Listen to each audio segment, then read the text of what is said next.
প্রিয় দর্শক, বিগত আওয়ামী লীগ সরকার আমলে আপনারা প্রায়ই জাতিসংঘের মানবাধিকার বিষয়ক হাই কমিশনের নামটা বারবার শুনেছেন এই কারণে আওয়ামী লীগ আমলে তারা মানবাধিকার বিরোধী কি কি কর্মকাণ্ড করেছে এবং বিভিন্ন সময় এই সংগঠনের যিনি হাই কমিশনার ফলকার তুর্ক, কেউ কেউ বলে ভলকার তুর্ক, উচ্চারণটা আমি ঠিক জানি না। আমাদের প্রথম আলো দেখি লেখে ফলকার তুর্ক এবং অন্যান্য পত্রিকা লেখে ভলকার তুর্ক, যেটাই হোক। এই ভদ্রলোকের কিন্তু আমরা বিবৃতি দেখেছি এবং সেই বিবৃতিগুলোতে আওয়ামী লীগের যে মানবাধিকার বিরোধী যে সমস্ত কর্মকাণ্ড তার সমালোচনা তারা কিন্তু করত। সেই সমালোচনা নিয়ে আওয়ামী লীগ সরকারে যারা মন্ত্রী ছিলেন তারা বলতেন গাজায় এত মানবাধিকার বিরোধী কর্মকাণ্ড হচ্ছে, সেটা নিয়ে কিছু বলে না, আমাদের নিয়ে কেন বলে, ওইদিকে নজর দেন, হ্যান করেন ত্যান করেন, এগুলো বলা বলি হতো। এবং আমাদের যিনি ডক্টর ইউনূস, আমাদের বর্তমান অন্তর্বর্তীকালীন সরকারের যিনি প্রধান উপদেষ্টা, ওনাকে আমরা বিভিন্ন সময় দেখেছি যে ইউরোপীয় এই ধরনের বিভিন্ন প্রতিষ্ঠান সংগঠনের বিবৃতি ওনার পক্ষে এসেছে অনেক সময়। উনি এগুলিকে বেশ গুরুত্ব দিয়ে থাকেন। আধুনিক মানুষ সেভাবে ওনারা হয়তো সেগুলি ভাবেন যে এদের বক্তব্যগুলি খুবই মানবাধিকার এবং গণতন্ত্রের সপক্ষে বক্তব্য। তো এখন তো ইউনূস সাহেব রাষ্ট্র চালাচ্ছেন, সরকার চালাচ্ছেন। এখন এই যে জাতিসংঘের মানবাধিকার বিষয়ক হাই কমিশন, এখন ওনাদের ইউনূস সাহেবের যে রাষ্ট্র পরিচালনা এবং বিভিন্ন আইন প্রণয়ন করার যে ব্যাপার স্যাপার আছে, এগুলোকে তারা কীভাবে মূল্যায়ন করছে, এটা কিন্তু একটা গুরুত্বপূর্ণ ইস্যু। সোমবার গতকালকে সুইজারল্যান্ডের জেনেভায় এই 59তম মানবাধিকার পরিষদে এই মানবাধিকার বিষয়ক হাই কমিশন সেখানে তার বার্ষিক প্রতিবেদন উপস্থাপন করেছে। সেই প্রতিবেদনে তারা কিন্তু বাংলাদেশের কিছু ঘটনা নিয়ে উদ্বেগ প্রকাশ করেছে।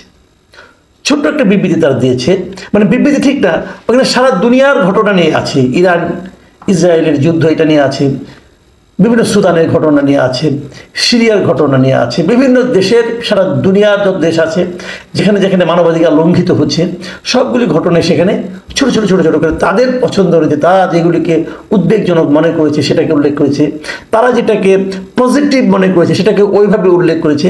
সেভাবে বাংলাদেশেরও ব্যাপারে একটা প্যারা আছে। সেই প্যারায় কী আছে আমি সেটা হুবহু আপনাকে অনুবাদ করে পড়ে শোনাচ্ছি। এই অনুবাদটা আমি নিয়েছি প্রথম আলো থেকে। আমি আরও কয়েকটা পত্রিকায় দেখেছি, প্রথম আলো অনুবাদটা আমার কাছে পছন্দ হয়েছে, আমি ওইটি আপনাদেরকে পড়ে শোনাই। সেখানে ফলকার তুর্ক বলেছেন যে আমি অনুপ্রাণিত বোধ করছি যে বাংলাদেশে অন্তর্বর্তী সরকার ও রাজনৈতিক দলগুলো সংলাপের মাধ্যমে অগ্রগতি অর্জন করছে। সংস্কার, অবাধ ও অন্তর্ভুক্তিমূলক নির্বাচনের পরিবেশ তৈরির লক্ষ্য অর্থবহভাবে এগিয়ে যাওয়ার জন্য আমি আহ্বান জানিয়েছি। এটুকু পজিটিভ কথা।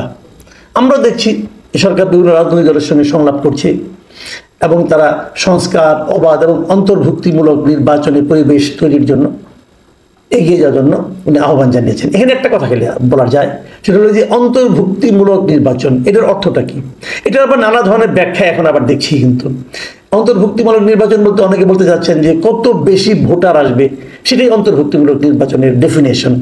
আবার আগে শুনতাম যখন নাকি বিএনপি নির্বাচনে যেত না আওয়ামী লীগ আমলে, তখন শুনতাম যে কতগুলি দল নির্বাচনে অংশ নিচ্ছে, অথবা যারা ভোট দিতে যাচ্ছে তারা ভোট দিতে যে তাদের পছন্দের প্রার্থীকে সেখানে পাচ্ছে কিনা, অথবা তারা পর্যাপ্ত সংখ্যক বিকল্প চয়েসের জন্য তারা প্রার্থী পাচ্ছে কিনা, এটাকে অন্তর্ভুক্তিমূলক বলে। যাই হোক, সরকার পাল্টে যায়, সংজ্ঞা পাল্টে যায়, আমাদের এখানেও তাই হয়তো হবে আগামীতে। যাই হোক, সেটা নিয়ে আলোচনা করি না। আমি ওনার এই বিবৃতির পরের অংশটুকু পড়ছি। সেখানে উনি বলেছেন, অবশ্য রাজনৈতিক দল ও সংগঠন নিষিদ্ধ করার সুযোগ তৈরি করে সম্প্রতি আইনের পরিবর্তন আনা এবং এ সংক্রান্ত সব কর্মকাণ্ড নিয়ে আমি উদ্বিগ্ন। খুব ঠান্ডা মাথায় খেয়াল করুন, উনি কি বলেছেন? যে রাজনৈতিক দল ও সংগঠন নিষিদ্ধ করার সুযোগ তৈরি করার জন্য একটা আইনের পরিবর্তন করা হয়েছে। কিন্তু আপনি এটা জানেন যে এই সরকার কিছুদিন আগে যে একটা আপনার সন্ত্রাস বিরোধী অধ্যাদেশ জারি করেছে, 2025। সেখানে বলা সেটা কেন করা হয়েছে, যে সন্ত্রাসী কর্মকাণ্ডে জড়িত ব্যক্তি বা সত্তা, সত্তা বলতে নেই সংগঠন, আমি ওদের ভাষায় বলছি, যে ব্যক্তি বা সত্তার যাবতীয় কার্যক্রম নিষিদ্ধ করার বিধান যুক্ত করে সন্ত্রাস বিরোধী অধ্যাদেশ 2025 অন্তর্বর্তীকালীন সরকার জারি করেছে। এবং সেই সঙ্গে তারা আর কি করেছে, এটা জারি করার মাধ্যমে তারা কি করেছে, এটা জারি করার মাধ্যমে এই জারি করার আলোকে যে যতদিন পর্যন্ত আন্তর্জাতিক অপরাধ ট্রাইব্যুনালে এই আওয়ামী লীগের সংগঠনের বিভিন্ন আওয়ামী লীগের যারা ভাতৃপ্রতিম সংগঠন আছে সবগুলোর নেতাকর্মীদের বিচার শেষ না হবে ততদিন পর্যন্ত এদের যাবতীয় কর্মকাণ্ড নিষিদ্ধ হয়েছে এই আইনের মাধ্যমে। এরপর আর কি করছে, আর করছে হলো এই আন্তর্জাতিক ট্রাইব্যুনাল যেটা করছে অপরাধ ট্রাইব্যুনাল, তাদের কিছু আইন সংশোধন করেছে।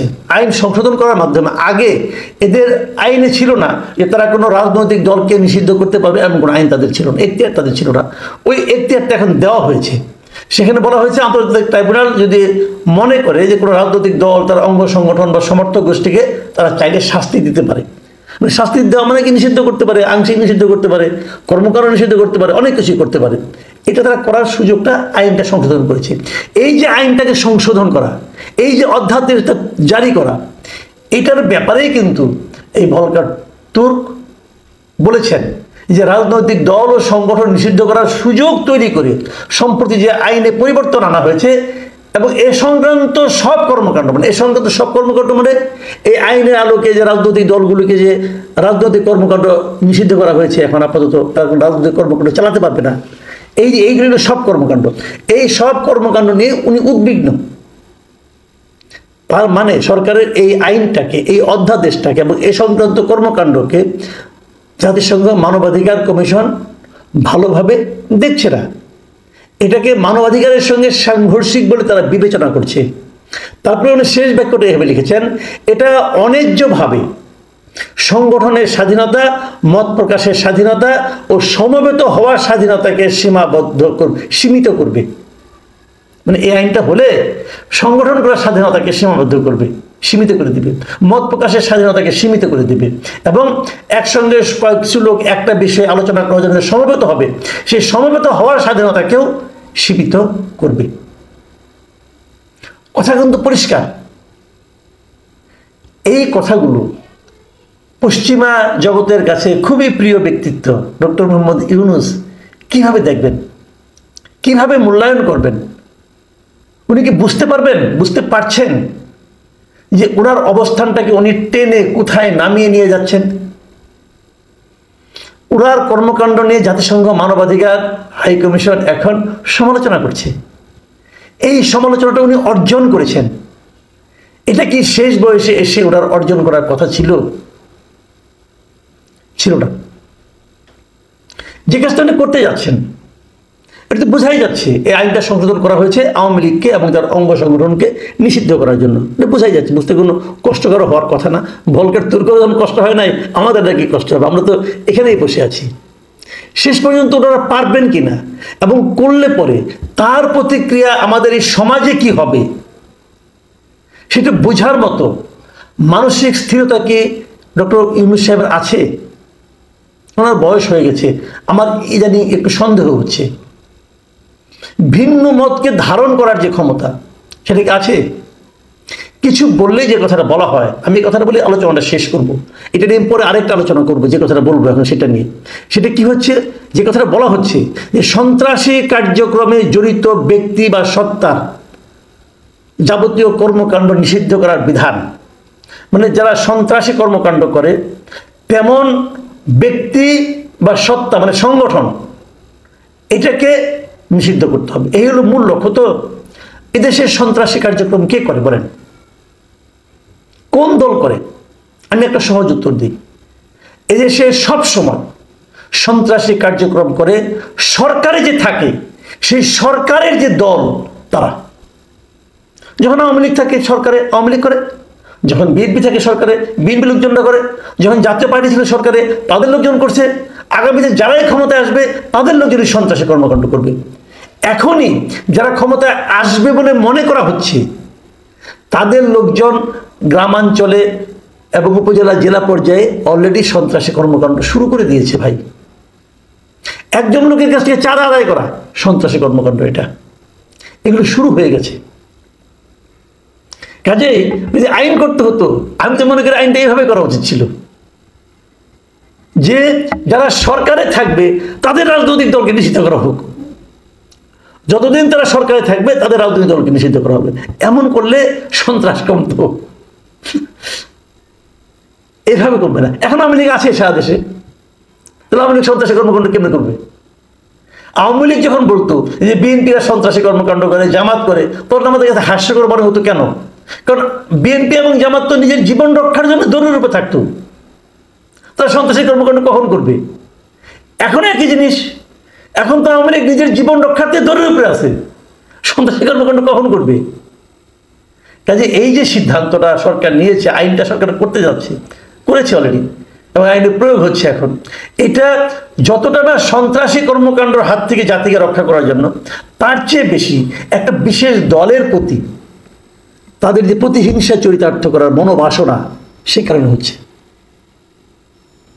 ভলকার তুর্ক কিন্তু এই ব্যাপারে উদ্বেগ প্রকাশ করেছে। এই উদ্বেগ, এটা তো অফিসিয়াল উদ্বেগ, সারা দুনিয়ার লোক দেখেছে। এই উদ্বেগ এই সরকারকে কতটুকু স্পর্শ করবে সেটা দেখার অপেক্ষায় থাকলাম। প্রিয় দর্শক, এখন এ পর্যন্তই। আল্লাহ হাফেজ।